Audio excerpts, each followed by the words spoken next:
रहस्यमयी हवेली का राज।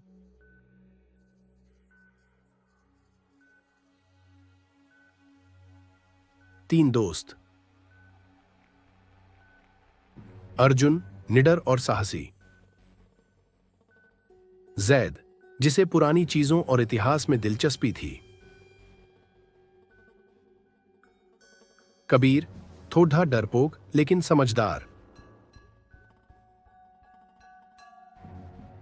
कहानी की शुरुआत एक बार ये तीनों दोस्त छुट्टियों में शिमला के पास एक छोटे से गांव घूमने गए।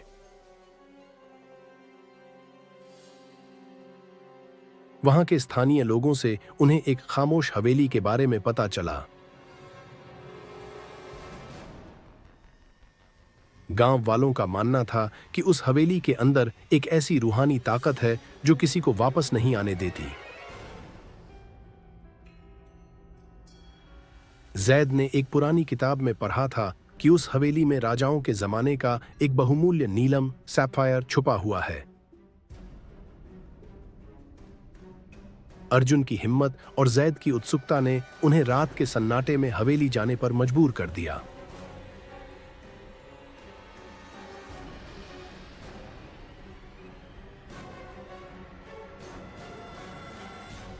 हवेली का डरावना मंजर रात के ठीक 12 बजे।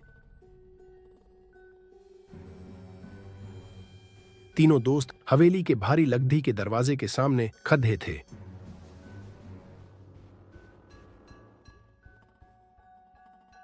जैसे ही वे अंदर दाखिल हुए, पीछे का दरवाजा एक जोरदार धमाके के साथ खुद ब खुद बंद हो गया। हवेली के अंदर अजीब सी ठंडक थी और दीवारों पर लगी पुरानी पेंटिंग्स की आंखें उन्हें घूरती हुई महसूस हो रही थीं।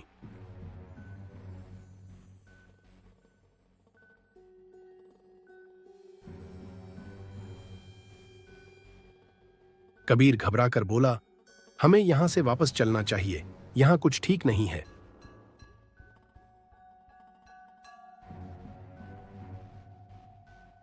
रहस्य की गहराई तभी जैद की नजर हॉल के बीचों बीच लगी एक विशाल दीवार घड़ी पर पड़ ढी।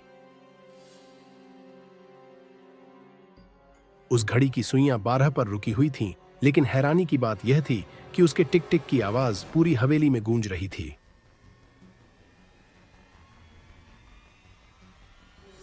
अर्जुन ने घड़ी के पास जाकर देखा तो उसे एक गुप्त बटन मिला। जैसे ही उसने उसे दबाया और एक गुप्त रास्ता नीचे की ओर जाता हुआ दिखाई दिया। वे तीनों सीढ़ियों से नीचे एक तहखाने में पहुंचे। असली इम्तिहान तहखाने के बीच में एक पत्थर की मूर्ति थी, जिसके हाथ में एक छोटा सा संदूक था।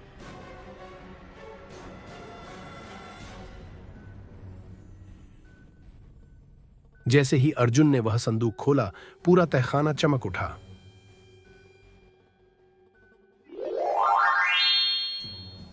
उसमें वही कीमती नीला पत्थर था, लेकिन जैसे ही उन्होंने पत्थर उठाया, हवेली की दीवारें आपस में करीब आने लगीं। ऐसा लग रहा था मानो वे तीनों वहां दब जाएंगे। कबीर चिल्लाया, दीवार पर कुछ लिखा है। वहां लिखा था, लालच का बोझ तुम्हें यहां से बाहर नहीं जाने देगा।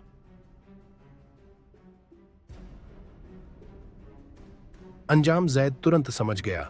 उसने अर्जुन से कहा, यह पत्थर ही इस हवेली का श्राप है। अगर हम इसे ले गए तो हम कभी बाहर नहीं निकल पाएंगे। अर्जुन ने बिना देर किए उस पत्थर को वापस मूर्ति के हाथ में रख दिया।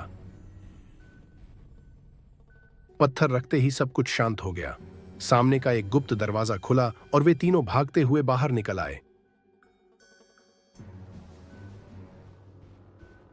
जब उन्होंने पीछे मुद्दा कर देखा तो वहां कोई हवेली नहीं थी, सिर्फ एक पुराना खंडहर था और चारों तरफ घना कोहरा छाया हुआ था।